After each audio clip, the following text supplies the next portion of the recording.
Jarelgadge, największa niezamieszkała wyspa w Europie. Leży przy brzegu ukraińskim w Morzu Czarnym. Jest lipiec 2021 roku. Wczoraj dostaliśmy się na wyspę przechodząc przez morze i przeszliśmy już prawie 20 km. Przed nami do przejścia zostało jeszcze co najmniej drugie tyle do drugiego końca wyspy. Stamtąd możemy się przeprawić z powrotem na stały ląd. Zapowiada się kolejny opalny dzień. Były chmurki jakieś wieczór, były jakieś chmurki w nocy, ale to wszystko nad ranem się rozeszło. Ja jeszcze się obudziłem koło godziny 4. To było trochę zachmurzone, ale widzicie, teraz nie ma. No więc będziemy szli 20 km w słońcu. Dlatego ja też dzisiaj idę jednak w długich spodniach. Czuję trochę wczoraj, że przypaliłem nogi. No mi też. Jedna noga nawet spuchła od opalenizny i jak wstałam, no to trudno było mi stać na niej. Teraz no, nadal boli, ale mogę. Trochę się przyzwyczaiłam. Niby nie jest gorąco, bo jest ten wiatr od morza cały czas, ale jednak to promieniowanie jest strasznie silne. Do takiej wycieczki trzeba było się skórę przygotować. No i co? Śniadanie, słuchajcie, pakowanie. Już częściowo jesteśmy spakowani. Trzeba namiot złożyć na końcu, bo się teraz trochę od słońca ukrywamy. Niestety nie ma cienia. Gdzieś tam na horyzoncie są drzewa.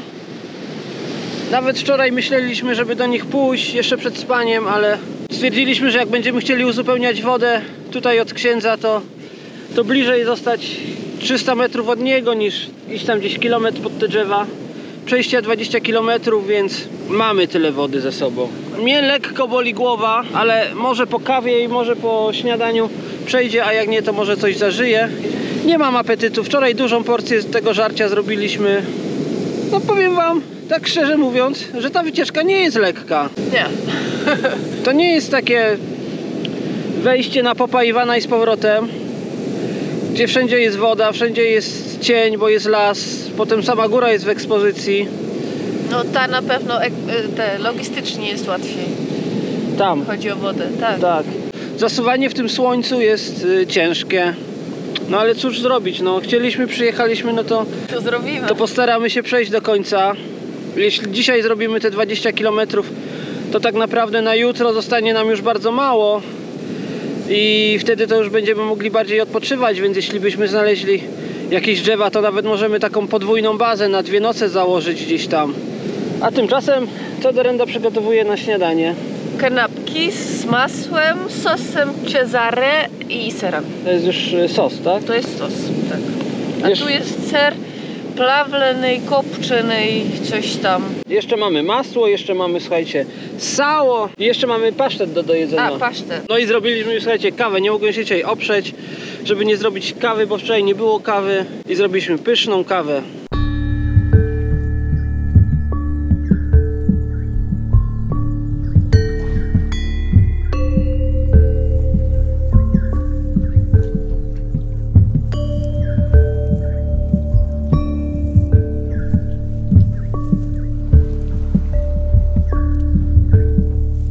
Ta wyspa słynie z 200 jezior i właśnie postanawiamy do jednego z nich dojść, do takiego najbliższego, dlatego tam są takie 4 drzewa. Zostawiliśmy tam przy jednym z nich nasze plecaki i tu dosłownie 400 metrów taka wycieczka powinniśmy dojść. Nie wiem, czy widzieliście przed chwilą, ale odpoczywała tam sarna. A tu jest normalnie, słuchajcie, droga, tak naprawdę. Jakbyśmy tutaj przyszli z plecakiem, to może byśmy nawet szybciej szli niż tam wzdłuż morza. Może to nie jest głupi pomysł. Choć tam też dzisiaj na razie całkiem nieźle się idzie. Tak. Zwróćcie uwagę na roślinność, jaka tutaj jest. No, jest inaczej niewątpliwie. Tu też ciekawostka, krzyż i ławeczka obok. Tutaj mówili, jak się chodzi po tych trawach, zaroślach, żeby uważać, że może być dużo żmij. Także sorry, że nie patrzymy w kamerę, patrzymy trochę pod nogi. Chociaż mamy długie spodnie, buty, więc teoretycznie może by nas tak łatwo nie ukąsiła. No jest jedno z tych jeziorek. Bardzo lekko słona. No, nie wiem. Dla mnie słona.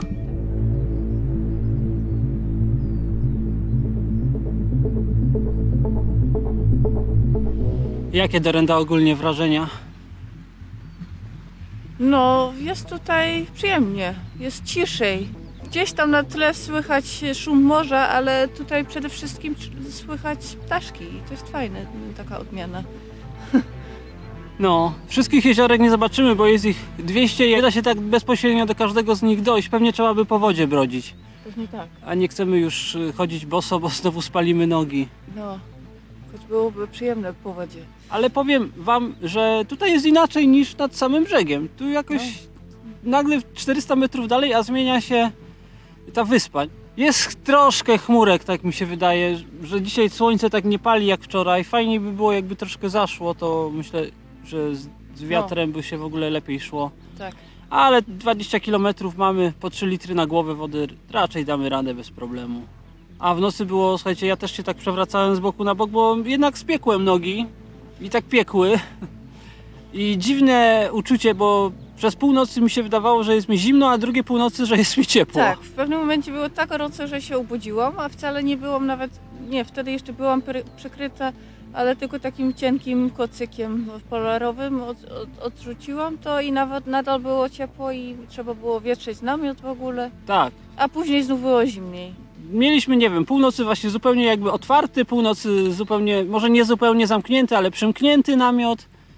I spaliśmy, też zmieniliśmy dzisiaj opcję, nie spaliśmy ze śpiworem, spaliśmy po prostu w kocu, z kocem.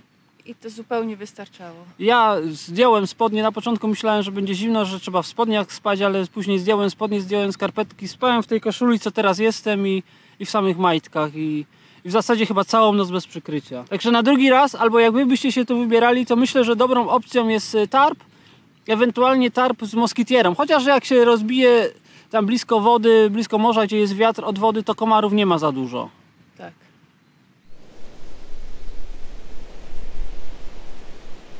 Od tego postoju zdecydowaliśmy, że pójdziemy drogą. Tak wygląda droga. Jest tutaj... W początku było bardziej wyraźne. Tak, tu jest ślad, że w sumie widać od czasu do czasu coś tędy przejeżdża, bardzo rzadko. Ale jest twardo, słuchajcie, i dzięki temu nam się też szybciej idzie i wygodniej. Trzeba się tylko rozglądać za wężami, ale szczerze mówiąc nie widzieliśmy jeszcze żadnego do tej pory. Tu znowu jest po mojej lewej stronie jeziorko, może tam podejdziemy. Co prawda takie małe, ale coś może będzie widać.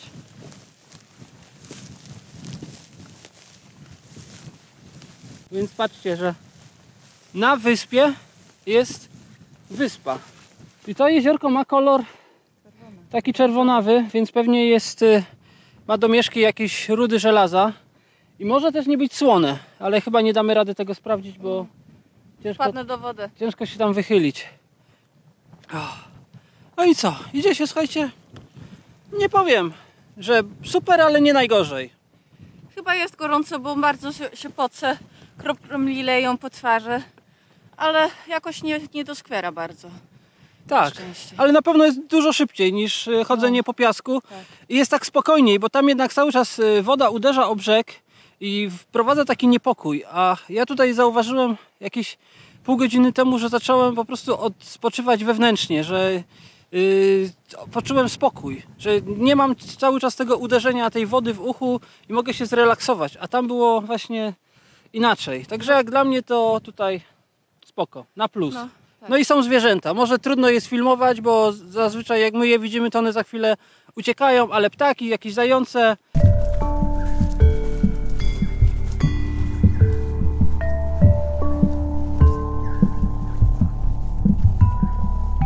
No i na horyzoncie, bardzo blisko, jakieś niecały kilometr, pewnie nawet bliżej, widać punkt widokowy. Jakaś taka wieża typu ambona. I na mapie jest zaznaczone w pobliskiej odległości od tej wieży źródło. Zobaczymy, czy jest, czy nie ma. Jeśli by było, to znaczy, że pomiędzy tym miejscem, gdzie nocowaliśmy, jest dokładnie 10 km kolejne miejsce, gdzie można brać wodę. Jeśli tutaj nie ma wody, to jest jeszcze jedna możliwość kolejne 10 km, a jak nie, to na 100% jest woda jakieś 12-13 km już przy dużej latarni morskiej, tam gdzie i tak zamierzamy iść. Oczywiście jeśli byśmy wcześniej znaleźli wodę, to nie musielibyśmy dzisiaj dojść do tej latarni. Nasze poszukiwania zawiodły nas do jakiejś takiej konstrukcji, ale nie wiem co to jest, jaki to miało cel, ale wody tutaj nie ma. Przynajmniej nie znaleźliśmy, może kiedyś była. Jest tutaj woda, ale nie powiedziałbym, że ona jest zbyt nadająca się do picia. No chyba, że jeszcze gdzieś tutaj skądś wypływa, trzeba tylko tą okolicę bardziej przeszukać. No, sami widzicie, ta woda nie wygląda na pitną. Więc może było, a po prostu się skończyło, czy coś w tym stylu. No dziwne, że ktoś zaznaczył niby woda pitna, a takiej, że wody tutaj nie ma. Ale to nie szkodzi, bo my wodę mamy. Chcieliśmy tylko zeksplorować to miejsce. To dochodzimy. Zobaczymy, jak ta okolica wygląda z góry. Jeśli ta wieża się nie zawali.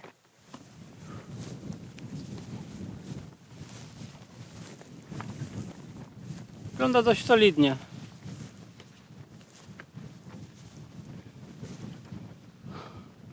I dość wysoko.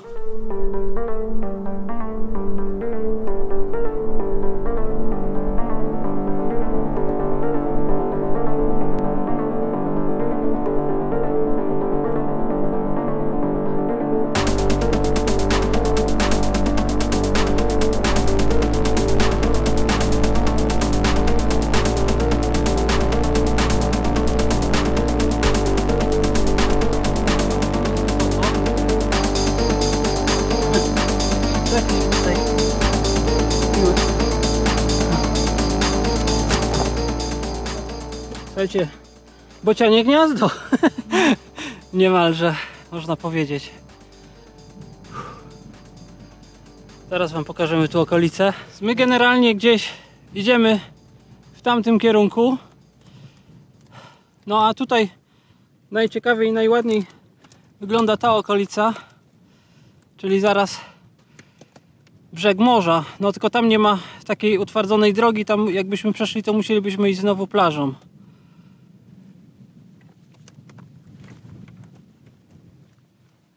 A szliśmy gdzieś stamtąd. Już trudno powiedzieć skąd, bo to wszystko wygląda tutaj bardzo podobnie.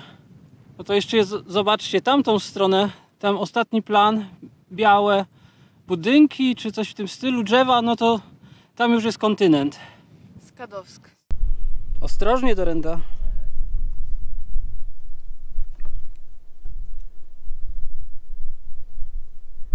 Oj, to są duże stopnie. Tak.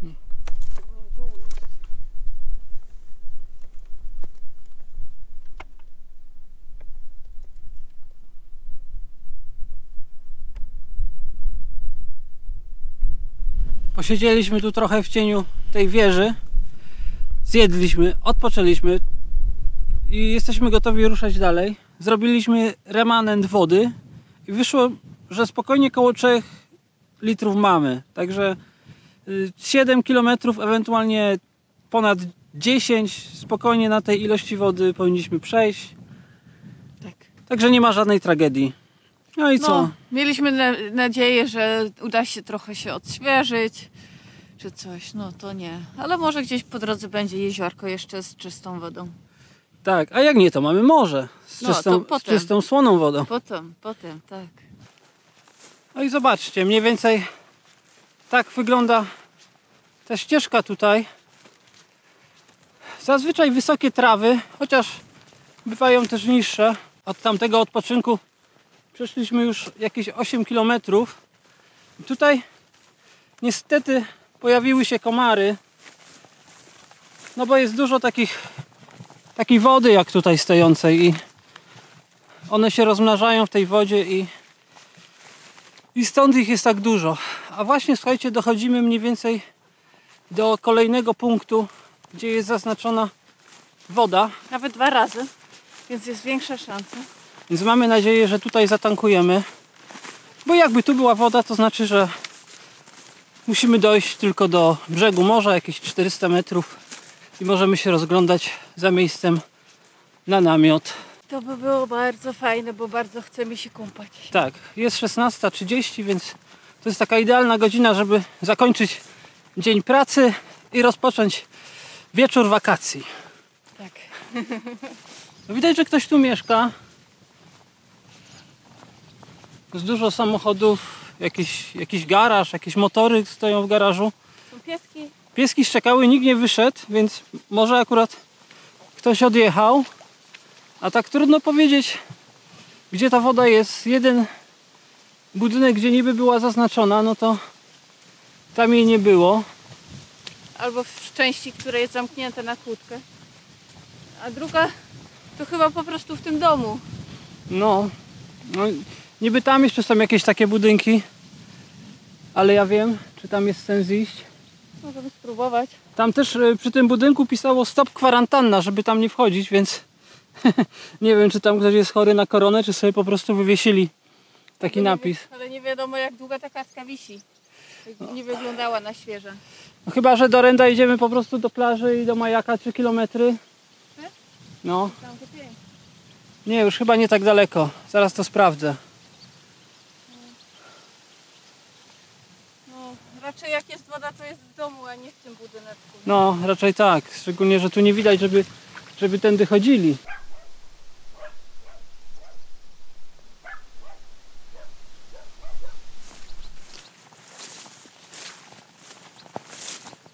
No i wygląda na to, że gdzieś tutaj podobno woda jest. Gdzie jakaś instalacja. Tam? Może tam. Jak tam Coś dojść? mówił o białej. Dużo. Tam dalej się nie dało? Nie wiem. To wszędzie tak samo wygląda.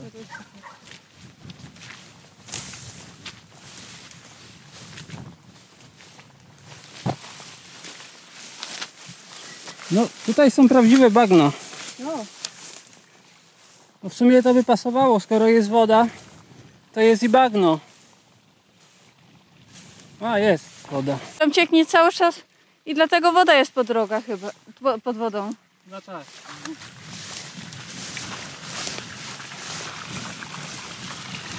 No,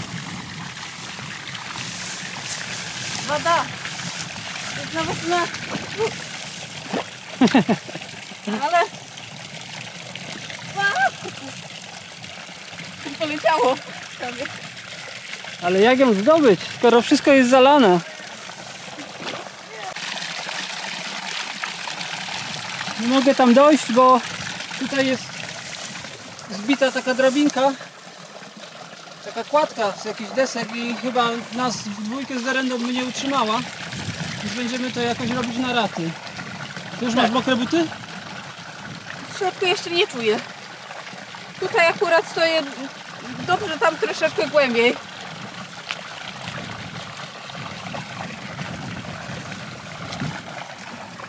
Weź tutaj swoją butelkę. Zabraliśmy 10 litrów. Za dużo niż potrzebujemy, bo jutro do latarni morskiej, gdzie jest jakieś 3 do 5 km, nie pamiętam teraz dokładnie, tam też można się zaopatrzyć w wodę, więc to jest dosłownie na dzisiaj do oporu, ile chcemy. Jutro na śniadanie i mamy tam blisko następny punkt. Żebyśmy też mieli na mycie rąk, twarzy i wszystkiego, co chcemy słodką wodą. Natomiast słuchajcie, według mapy Locusa, tylko to nie jest moja najdokładniejsza mapa, bo to jest chyba z zeszłego roku, nie ściągałem z tegorocznych odświeżonych map, to oni pokazali, że woda jest tutaj w którymś z tych budynków, nawet tam blisko garażu. Natomiast widzicie, to jest już ze 100 metrów dalej, no i trzeba wiedzieć, że ta woda po prostu jest tu. Mi się Tak. wydaje, że według OpenStreetMaps tak samo było. Także jakby coś, ja ten punkt tutaj wziąłem jego wytyczne współrzędne, zrobiłem zdjęcie, jakbyście potrzebowali trafić tutaj bez błądzenia, to dajcie znać, co ja wam mogę udostępnić. Dobra, a tymczasem co? Na plażę. Postaramy się znaleźć jakąś drogę powrotną przez te wszystkie wody. Musimy wrócić tam pod ich bramę i tam była już droga do plaży.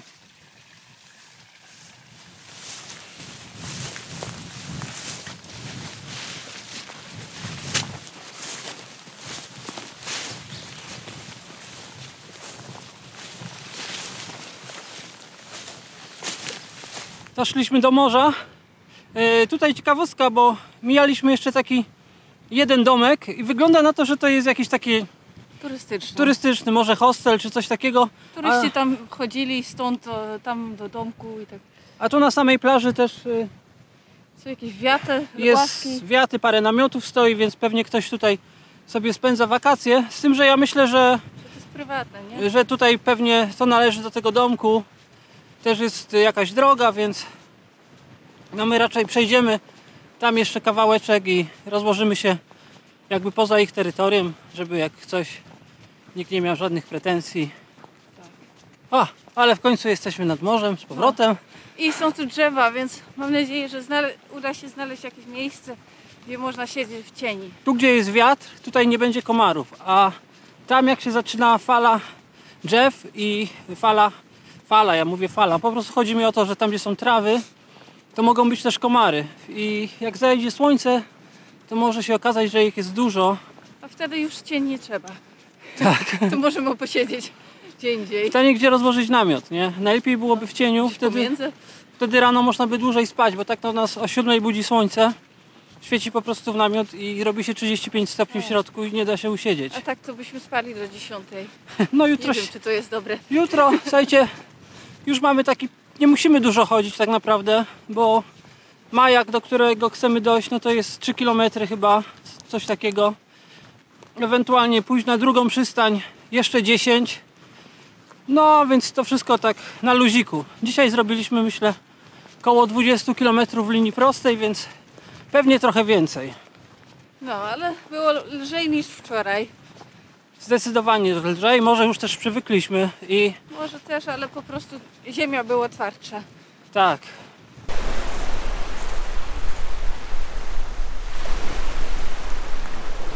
Mam nadzieję, że zobaczyliście, ale przed chwilą tam przepływał delfin. W zasadzie to chyba były 2 delfiny. No, cały czas płyną w tamtą stronę. Trzeba by iść, to można by je oglądać. Pewnie płyną wzdłuż brzegu, żeby szukać rybek. No ale fajnie. Przyszliśmy tutaj i od razu takie fajne miejsce, kurczę, z delfinami. Nieźle jest.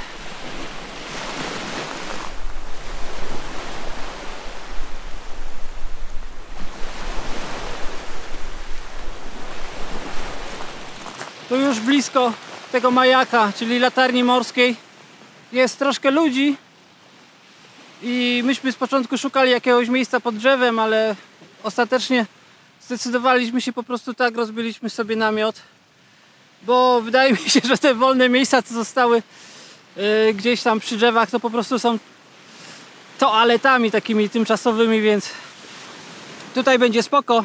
Tutaj jest wiatr, mamy tak zrobione, że jak wieje od morza, to jak uchylimy, to będzie nam też w namiocie wiało, więc nie będziemy mieć komarów i będziemy mieć przewiew, nie będzie duszno.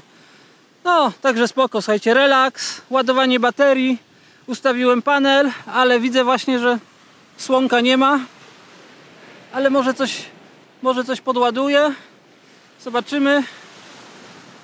A Dorenda już w wodzie, a to w zasadzie już wychodzi z wody. Wczoraj pokazywaliśmy wam, jak przyrządzamy kolację, więc już wiecie, nie będziemy tego drugi raz nagrywać. My już po prostu odpoczywamy. Za chwilę sobie właśnie zaczniemy gotować. Słońce, jak tam widzicie, to już zachodzi, tam za Dorendą. Dorenda ładnie go przysłania. Kopnie za mną. Tak, dokładnie. To lada chwila po prostu i zniknie za drzewami. Jasno będzie jeszcze pewnie do 10, więc jeszcze 2 godziny spokojnie, no ale cóż tu więcej nagrywać, słuchajcie, nic więcej się nie wydarzyło i tyle. No to jeszcze powiedz, bo rozmawialiśmy chwilę ze sobą, że dzisiejszy dzień był w sumie spoko, nie był taki Tak. męczący, nie? Nie, po przerwie obiadowej, powiedzmy, było gorąco, ale nie czuję się źle od tej temperatury tutaj. Po prostu się pocy i tyle. Ale dobrze się szło i no nie było zbyt męcząco. Bardzo fajnie. Czyli myślisz, że to już, I nie było tak nudno. kwestia przyzwyczajenia? Może też trochę i plecaki były trochę lżejsze. No i przede wszystkim myślę, że droga była lepsza. No, Tak. tak. No i było fajnie, bo trochę bardziej rozmaitości było dzisiaj. No, Widzieliśmy dokładnie, te zwierzęta były super. Różne rośliny. No trochę się zmieniało, nie było cały dzień to samo. Także warto nieraz zmieniać trasę, nie zawsze trzeba od razu, jak myśleliśmy, że 50 km wzdłuż morza, no to przeszliśmy trochę mniej, chociaż na koniec dnia też jeszcze szliśmy wzdłuż morza, no i tyle, nie? No, a jeszcze zwierząt to może Was ciekawi, to widzieliśmy, jeśli dobrze liczyłam i dobrze widziałam wszystko, chyba 14 sarni, 11 jeleni, 3 zające i jedną kozę taką z takimi rogami, nie wiem, koza Marco Polo czy coś w tym stylu. Dużo mniejszych zwierząt i ptaków, których nie znam po prostu. Jakieś jaszczurki, żmii nie widzieliśmy, chociaż wszyscy straszyli żmijami. I bardzo dużo komarów. No i delfiny. I jaszczurki. I delfiny. Tutaj w morzu. Nie tak przed chwilą w sumie. Tak. No dobra. Ale to widzieliście. To już widzieliście. Pa. Do jutra. Do jutra.